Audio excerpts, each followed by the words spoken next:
तो यार the boys का सीजन 5 फाइनली आ चुका है एंड ये फाइनल सीजन होने वाला है भाई। और क्या कहते हैं, एक टाइम पे मेरा बहुत फेवरेट शो होता था भाई ये, मतलब बहुत ही फेवरेट। मतलब मैंने बिंज वॉच करा था फर्स्ट सेकंड और third season I guess.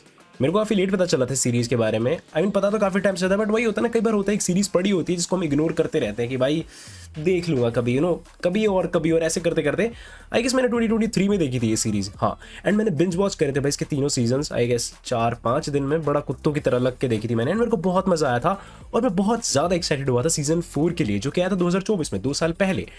And जैसे वो सीजन आया आई वॉज डैम डिसअपॉइंटेड भाई, मतलब हद से ज़्यादा। नॉट इतना जितना डेयरडेविल बॉर्न अगेन की सीजन 1 ने मुझे किया था, बट स्टिल बहुत ही ज़्यादा डिसअपॉइंटेड बिकॉज सीजन कुछ ही था, इन्होंने कुछ ही कर दिया। सीजन 4 वॉज वेरी बैड, मतलब एकदम सडन ड्रॉप आया था भाई क्वालिटी में। और सेटअप भी इतना कुछ खास नहीं हुआ था, मतलब सही सा सेटअप हो गया था कि हाँ भाई होमलैंडर अब सबको खत्म करेगा, सारे सूप्स भाग रहे हैं। एंड सीरीज ये जो नया सीजन आया है ये सही लग रहा है भाई, टू बी ऑनेस्ट। 3 एपिसोड आ चुके हैं अभी तक, 2 एपिसोड्स पे मैंने वीडियो नहीं बनाई क्योंकि मैं लेट हो गया था अगेन, 4-5 दिन बीत गए थे, तो मैंने सोचा नेक्स्ट एपिसोड को आने देते हैं। एंड मैं उसमें भी लेट हूँ, परसों आया था साला episode, but what ever, here I am. तो ये वाला सीजन अभी तक मेरे को काफ़ी सही लग रहा है भाई, लाइक ट्रस्ट मी। मतलब अभी तक 3rd एपिसोड तक ना मेरे को सीजन 4 बेकार लग रहा था कि यार कुछ हो ही नहीं रहा, स्टोरी आगे बढ़ ही नहीं रही, बस पैस के आँख काट रहे हैं, फाड़ रहे हैं, न्यूड सीन्स आ रहे हैं, सब कुछ हो रहा है गोर, लेकिन स्टोरी कहाँ है, एक्शन कहाँ है, कुछ भी नहीं था सीजन 4 में अभी तक। बट एपिसोड क्या बोल रहा हूँ, इस सीजन में अभी तक सब कुछ है भाई, perfectly balanced I would say. मतलब एक्शन भी है, स्टोरी भी है, एक बिल्डअप भी काफ़ी स्ट्रॉन्ग एंड काफ़ी टाइट स्टोरी लग रही है। तुम्हें तुम्हें एक सेकंड भी बोर नहीं होते देखते हुए, तुम्हें मज़ा आ रहा है कि भाई बस चलन दो, तुम इसको बंद मत करो। एंड यू फील लाइक कि भाई मेरे को नेक्स्ट एपिसोड चाहिए भाई, अभी चाहिए। और 7 दिन का जो वेट है ना, जैसे लास्ट वीक आया था, रिलीज हुआ था सीजन, 2 एपिसोड आए थे एक साथ, एंड अब जो 1 हफ्ते बाद जो एपिसोड आया, तो 1 हफ्ते का वो वेट ना लाइक वर्थ इट लगता है कि हाँ मैंने 1 हफ्ते वेट किया तो मेरे को कुछ डिसेंट देखने को मिला। तो नो डाउट एपिसोड्स काफ़ी सही जा रहे हैं भाई। ये वाला सीजन पिछले वाले सीजन से बहुत डोप लग रहा है मेरे को। अगर ऐसे ही चलता रहता है तो काफ़ी बढ़िया इसका फिनाले अगर टॉप नॉच निकलता है, बहुत बढ़िया सीरीज़ को फिनाले मिल सकता है। सीरीज़ का फिनाले हुआ एक तरह से, क्या कहते हैं उसे, कुछ तो होता है वो, एनिवर्सरी नहीं, या सीरीज फेयरवेल लगा लो एक तरह से, तो वो काफ़ी बढ़िया मिल सकता है अगर इसी तरह की क्वालिटी रही तो अभी तक ये वीडियो देखे तुम समझ गए होगे भाई कि ये सीजन काफ़ी बढ़िया है। तो अगर तुम जस्ट रिव्यू देखने आए थे कि हमें देखना चाहिए नहीं देखना चाहिए, डेफिनेटली देखना चाहिए भाई, must watch to be honest. अगर सीजन 4 जैसा तुम सोच रहे भी होगा, नहीं, उससे बहुत बेटर है अभी तक तो जितने भी 3 एपिसोड्स आए। अब आगे स्पॉयलर्स होंगे तो तुम्हारे लिए ज़्यादा मैटर नहीं करता, तो तुम देख सकते हो, ऐसे भी बड़े स्पॉयलर नहीं दूंगा यार, तो या देख सकते हो। तो मैं नहीं चाहता भाई तुम ये वीडियो छोड़ के जाओ, कम ऑन, वॉच टाइम चाहिए मुझे। तो सबसे पहले आते हैं होमलैंडर वर्सेस ए ट्रेन पे। कितने साल ले लिए भाई इन्होंने ये दिखाने में, मतलब मैं सीजन 1 से एक्सपेक्ट कर रहा था कि यार ये उड़ता इतनी तेज है, right, one of the fastest man है होमलैंडर, एंड एक बंदा है जो सबसे ही तेज भागता है। तो मेरे को लगा था यार कभी तो आई जाएगी इनकी ना फाइट बढ़िया। सीजन 1 में ही सोचा था मैंने, चलो सीजन 2 में नहीं, 3 में भी नहीं थी भाई, 4 तक में नहीं थी, जो कि 2 साल पहले आया था सीजन। 5 साल ले लिए सालों ने दिखाने में। सही थी वो fight, not bad neither very good, because मैंने एक्सपेक्ट करा था यार कि थोड़ी ढंग की तो फाइट होती, थोड़ी तो लंबी चलती, ए ट्रेन थोड़ी तो फाइट देता, बिकॉज यार कम ऑन, 5 साल क्या, कितने साल हो गए शो को आए, 6-7 साल हो गए आई गेस, राइट। मतलब लास्ट सीजन है तुम्हारा, फिनाले सीजन है, तो जस्ट गो ऑल आउट ना, मतलब थोड़ी तो बड़ी फाइट दिखाते। इतने साल ले ली तुमने होमलैंडर वर्सेस ए ट्रेन दिखाने में, थोड़ी 1 मिनट भी बड़ी फाइट होती ना जहाँ पे होमलैंडर की फट जाती है ए ट्रेन को पकड़ते हुए, तो एटलीस्ट हमें उसका उसका, अरे वो वर्ड क्या था,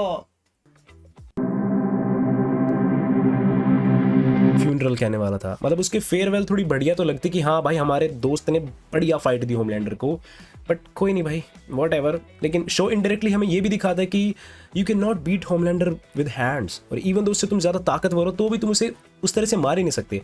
the only way to beat Homelander is कि उसके ईगो पे, उसके स्वाभिमान पे जाओ, एंड वो ही विल लूज कंट्रोल। तुमने देखा जिस तरह से ए ट्रेन उससे लड़ता है, लाइक नॉट लड़ना बट शब्दों से। होमलैंडर को तुम हाथों से नहीं पीट सकते, ना ही लेजर से, इवन तो तुम पीट सकते हो तो भी नहीं, बिकॉज उससे उसको फर्क नहीं पड़ता भाई उस चीज़ों से, समझ रहे हो, उसको शब्दों से फर्क पड़ता है। The moment you make feel Homelander कि भाई वो कुछ भी नहीं है, तभी उसे बुरा लगता है, तभी वो हर्ट होता है। एंड एग्जैक्टली ए ट्रेन ने ऐसा ही किया, एंड बढ़िया है, अच्छी बात है। मैं चाहता था भाई ऐसे हो, क्योंकि वो बीट नहीं मार सकता भाई होमलैंडर को, है ना, एस्केप कर सकता था वो, मे भी भाग के अगर दिखाते तो, बट स्टिल मैंने एक्सपेक्ट किया था 1 मिनट की ओवर फाइट होनी चाहिए थी यार, या तो वो चीज़ मेरे को थोड़ी बुरी लगी। And also the CGI was really bad to be honest, like Hollywood का प्रोजेक्ट है भाई ये, तो उनके स्टैंडर्ड्स के हिसाब से तो बेकार ही था। आई नो ये एक स्पूफ है डीसी मार्वल का, इन्होंने खुद भी बताया था इतना ज़्यादा बजट नहीं है, बट स्टिल यार ये तो ना थोड़ा सा यूट्यूब वीडियो टाइप फील हो रहा था एक टाइम पे, समझ रहे हो, यूट्यूब पे कई बार स्पूफ वीडियोज़ नहीं आती, वैसा फील हो रहा था जब ए ट्रेन क्या नाम था वो मार्वल के कैरेक्टर का, कौन सा था यार वो जब से तेज़ भागता है, या क्विक सिल्वर, उसकी एक थोड़ी सी कॉपी कर रहे थे। मैं समझ गया था, मेरे को पता था भाई स्पूफ है मार्वल डीसी का, चलने दो, लेकिन वहाँ पे जो सीजीआई होता है ना वो इतना बढ़िया नहीं होता है यार, टू बी ऑनेस्ट बेकार होता है। एंड नो डाउट जिस तरह से होमलैंडर और ए ट्रेन की जो चेज चलती है वो तो एपिक थी भाई, उसमें अच्छा था सीजीआई, जो जंगलों के बीच होमलैंडर भाई लेजर से फाड़ रहा होता है पेड़ों को भाई, दैट वाज क्रेजी। बट या सीजीआई अच्छा हो सकता था वहाँ पे। इसके अलावा शो में अभी तक भाई कुछ भी बेकार मेरे को नहीं लगा है, लाइक सीजीआई इज नथिंग, अगर स्टोरी थोड़ी डिसेंट है तो मज़ा आ रहा है भाई सच में। एंड जिस तरह से राइवलरीज बन रही हैं जैसे सीजन 4 में बहुत सारी चीज़ें हुई थी जो हमें मीनिंगलेस लग रही थी, बिल्कुल कोई मीनिंग नहीं है, बस फालतू में हो रहा है, बट अब सीजन 5 में उन चीज़ों का थोड़ा थोड़ा मीनिंग बन रहा है, तो मज़ा आ रहा है, कनेक्टिविटी फील हो रही है पिछले सीजन से, कि पिछले सीजन के जो एक्शंस थे उससे सीजन 5 में कितना इंपैक्ट पड़ रहा है। एंड वो जो इंपैक्ट है ना भाई वो स्टोरी को क्रिस्प बना रहा है, नो डाउट। लाइक तुम्हें मज़ा आ रहा है भाई पॉलिटिक्स देख के कि भाई ए बी को मारना चाहता है, बी सी को मारना चाहता है, सी सब को मारना चाहता है, समझ रहे हो मैं क्या कहना चाह रहा हूँ। तो जो प्लॉट बना है भाई सीजन 4 के चलते, भले ही वो बेकार था सीजन 4, बट अभी मज़ा आ रहा है भाई उस सीजन 4 के एक्शंस की वजह से। जो सीजन 5 है वो बढ़िया फील हो रहा है। एंड ऑल्सो होमलैंडर भाई और भी ज़्यादा मेनेसिंग दिखाया है, मतलब अभी जो एपिसोड आया भाई इसमें तो कुछ ऐसी चीज़ वो करता है मैंने एक्सपेक्ट नहीं करा था भाई, वो सच में इतना लाइक ब्रूटल जाएगा, बट वो जाता है। लाइक वी ऑल नो मैं किस चीज़ की बात कर रहा हूँ। एंड ये वाला सीजन ना भाई होमलैंडर को बड़े अच्छे से रिप्रेजेंट कर रहा है। पिछले जो स्टार्टिंग के 3 सीजन थे उन्होंने भी बहुत अच्छे से रिप्रेजेंट किया था, बट सीजन 4 में ना थोड़ा सा भूल गए थे वो चीज़ करना, मतलब कुछ भी करा रहे थे होमलैंडर से, लिटरली कुछ भी out of nowhere, like 2 minute में कोई आइडिया सोचा तो आते ना, वैसे वाली चीज़ें हो रही थी सीजन 4 में, लेकिन अब बढ़िया हो रही है। मतलब जिस तरह से होमलैंडर अपने कांड कर रहा है, कुछ भी एक्शन कर रहा है, तुम्हें दिख रहा है साफ कि भाई ये बंदा कितना कितना ज़्यादा पागल है लाइमलाइट के लिए। लाइक वो अपने सगे से सगे को भी मार सकता है अगर वो उससे ऊपर चला जाए एक बारी के लिए, लेकिन साले रहेगा नीचे ही मेरे से। तो जिस तरह से वो उस चीज़ का रिप्रेजेंटेशन क्या है ना इसमें, विदाउट स्पून फीडिंग, वो काफ़ी बढ़िया लगता है भाई, देखने में मज़ा आता है। यू फील कि साला होमलैंडर की तरह कुत्ता आदमी है। पेसिंग शो की काफ़ी बढ़िया भाई, एक भी सेकंड तुम हल्का सा भी बोर्ड फील नहीं होगे, ना ही तुम अपना फ़ोन चेक करोगे। एंड आज के ज़माने में जहाँ पे शॉर्ट्स रील्स ने अटेंशन स्पैन की ऐसी तैसी कर दी है, कोई ऐसा शो जो तुम्हें अपना फ़ोन चेक करने से रोक दे भाई, समझ जाओ वो बढ़िया है, उसमें है गूदा। एंड इस शो में सच में गूदा है, गूदे फटते भी हैं भाई लोगों के। तो नो डाउट जैसा शो अभी तक जा रहा है, अगर ऐसा ही जाता रहता है तो ये बहुत बढ़िया एंड होगा भाई, एंड काफ़ी कमाल का रहेगा ये वाला सीजन। तुम बताना अगर तुमने देखा है तो अपना रिव्यू तुम कमेंट सेक्शन में बता सकते हो। एंड मैं तुमसे मिलता हूँ कल परसों, मे बी तरसों। Good bye.